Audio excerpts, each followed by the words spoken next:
கர்த்தருக்கு ஸ்தோத்திரம். பிரியமானவர்களே, இன்றைய வேத வார்த்தை ஆதியாகமம் 41வது அதிகாரத்துல வாசிக்கிறோம். ஸ்தோத்திரிக்கிறோம் ஆண்டவரே. அப்பொழுது பார்வோன் தன் ஊழியக்காரரை நோக்கி, தேவ ஆவியை பெற்ற இந்த மனுஷனைப் போல வேறொருவன் உண்டோ என்றான். பின்பு பார்வோன் யோசேப்பை நோக்கி, தேவன் இவை எல்லாவற்றையும் உனக்கு வெளிப்படுத்தி இருக்கிறபடியால் உன்னைப் போல் விவாகமும் ஞானமுள்ளவனும் வேறு ஒருவனும் இல்லை. நீ என் அரண்மனைக்கு அதிகாரியாய் இருப்பாய்.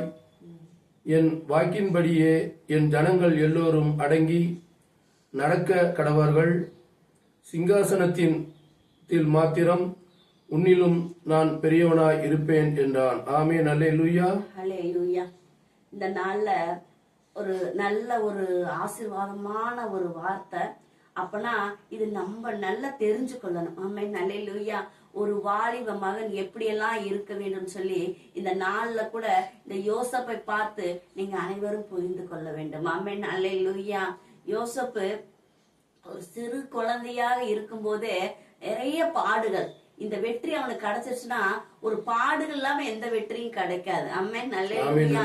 ஏன்னா லேசா கிடைச்சா அதோட அருமையெல்லாம் நமக்கு தெரியாது. அவனோட பாடுகள் மித்தமாதான் இந்த ஒரு பதவியும் உயர்வும் கிடைச்சிருக்கு. தேசத்துக்கே அதிகாரியா ஆக்கியிருக்கார். அப்பனா அவனோட பாடுகளை நம்ம தெரிந்து கொண்டோம்னா நம்மளும் இது போல வெற்றி அடையலாம். ஆமென். அல்லேலூயா. சிறு வயதிலேயே தன் சகோதரர்கள் கூட ஒவ்வொரு சூழ்நிலையும் பார்த்தா என்ன பண்ணிருவாங்க, அந்த அந்த குழந்தை தானே, சின்ன பையன் தானே, ஒரு சட்டை எடுத்து கொடுத்தா கூட அந்த சட்டை போடும்போது கூட பொறாமை கொள்வார்கள். ஆமென். அல்லேலூயா. ஏன்னா சிறு வயதிலேயே அவனோட கர்த்தர் இருந்திருக்கிறார். ஆமென். அல்லேலூயா. அண்ணனுக்கு எவ்வளவுதான் எரிச்சல் பட்டாலும் எவ்வளவுதான் கோவப்பட்டாலும் மறு அண்ணன்கிட்ட போயே பேசும், உண்மை பேசுவான். ஆமென். அல்லேலூயா. அவனுக்கு ஒரு சொப்பனம் காமித்தா கூட அந்த சொப்பனத்தை எல்லாம் போய் சொல்லுவான். அந்த சொப்பனத்தை சொல்லும் போது கூட அவனுக்கு அதுலயும் எரிச்சல் படுவாங்க. ஏன்னா ஏன் எரிச்சல் படுறாங்கன்னா, ஏன்னா கடவுள் அவரோட இருந்தனால ஒவ்வொன்னும் ஒரு காட்சி கொடுத்துட்டு இருப்பார். ஒவ்வொன்னும் ஏன்னா சொப்பனக்காரன் தான் யோசப்புன்னு தான் சொல்லுவாங்க. அப்ப அவன் சொப்பனத்துல சொல்றதெல்லாம் காண்றதெல்லாம் அப்படி நடக்கும். ஆமென். அல்லேலூயா. அப்ப சிறு வயதுல இருந்து சொல்லிட்டு இருப்பான். அதனால ரொம்ப எரிச்சல் சகோதரனுக்கு. அப்புறம் ஒரு நாள் வேலையில கூட சாப்பாடு கொண்டு போவான். அண்ணனுக்காக போய் கொடுத்துட்டு வான்னு சொல்லுவாரு, தகப்பன் சொல்லுவாரு. சொல்லும்போது கொடுத்துட்டு வரும்போது இவன் மேல எரிச்சல் வம்ம வைத்து என்ன பண்ணி இவனை கொன்றணும், ஏன்னா சிங்க பிடிச்சு போயிடுச்சுன்னு சொல்லிடலாம் அப்படின்னு சொல்லிடலாம் திட்டம் போட்டிருப்பாங்க. அவன் அது தெரியாம அண்ணா அண்ணான்னு சொல்லி கத்திக்கொண்டே எங்க அண்ணனை பாத்தீங்களான்னு சொல்லி தேடிக்கொண்டே வருவான். அந்த சாப்பாட்டை தூக்கிட்டு வந்து கொடுக்கும் போது என்ன பண்ணிடுவாங்க, புடிச்சு ஒரு பாலும் குழியில தள்ளி விடுவார்கள். ஆமென். அல்லேலூயா.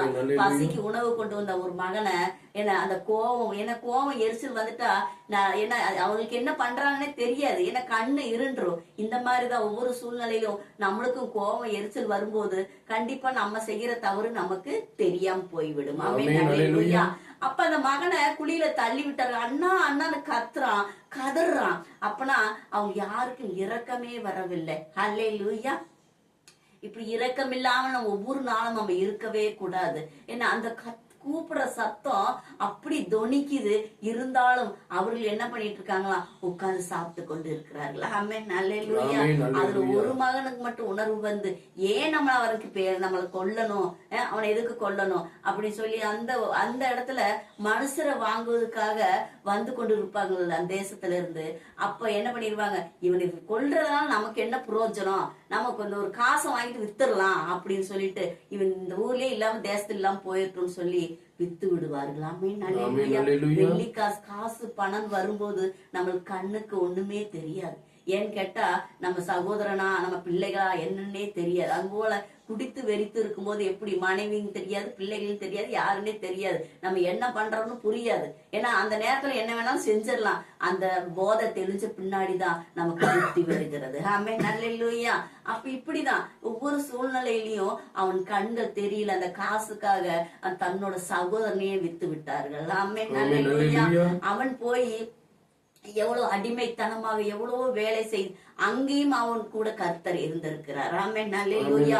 அவன் செய்கிற நல்ல காரியத்தை ஒவ்வொன்றையும் பார்த்து அந்த தேசாதிபதி அந்த ராஜா என்ன பண்ணிட்டார், தன்னோட வீட்டுக்கு வேலைக்காரனாக வைத்தார். ஆமென் அல்லேலூயா. சரி, அந்த சிறையிருப்பு தான் இல்ல, வீட்டுல எல்லா காரியத்தையும் எல்லா வேலையும் பார்ப்பான். எல்லா வேலையும் பார்த்தா அந்த இடத்துல நல்ல மகனாக இருந்தான்.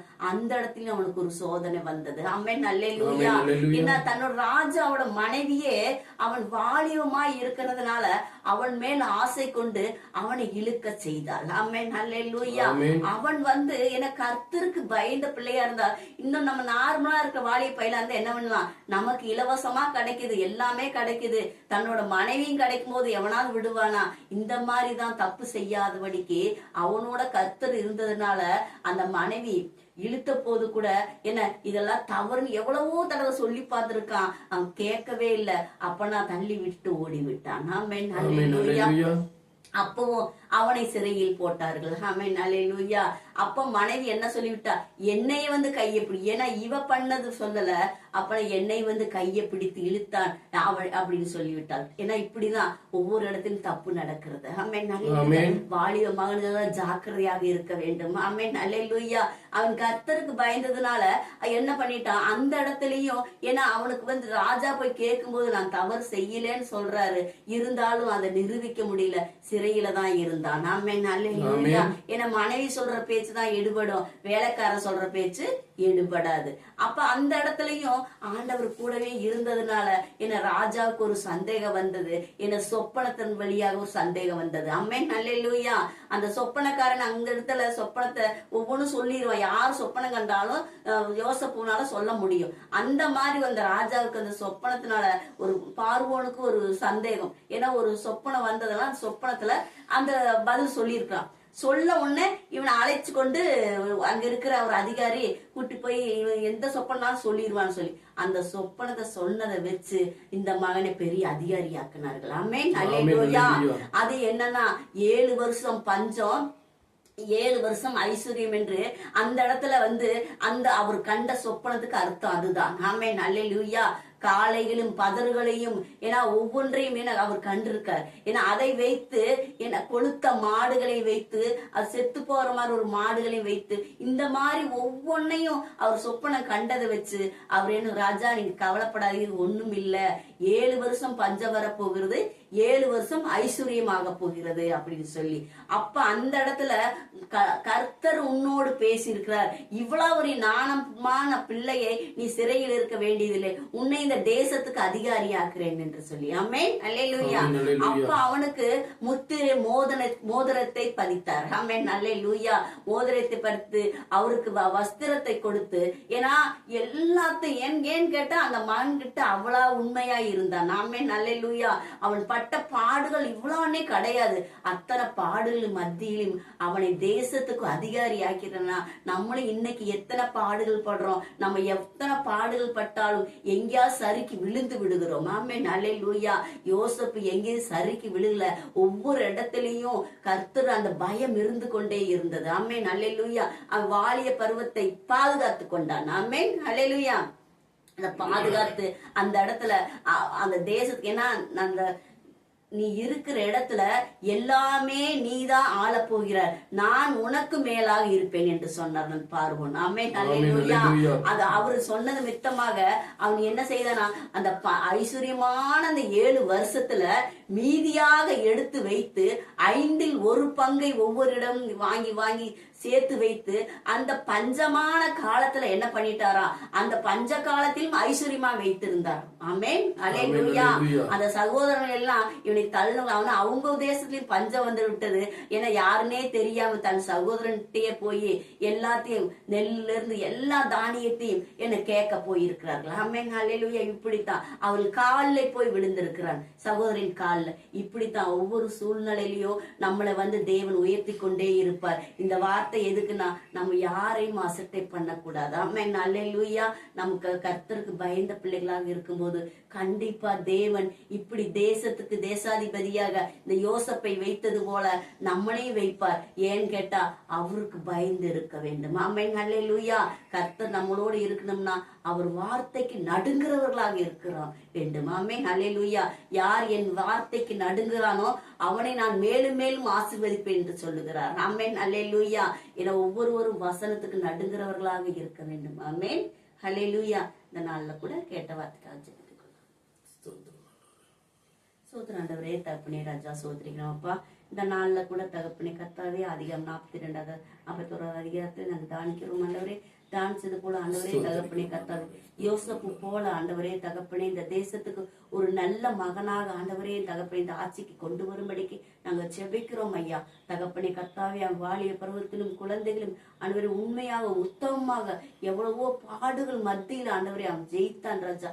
சோத்திரமைக்கா ஆண்டவரே தகப்பனே இது போல ஆண்டவர் இந்த தேசத்துக்கு ஒரு நல்ல மகனாக யோசப்பு போல ஆண்டவரே உத்தமமாக ஆண்டவரே ராஜா சோத்தரிக்கிறோம் ஆண்டவரே.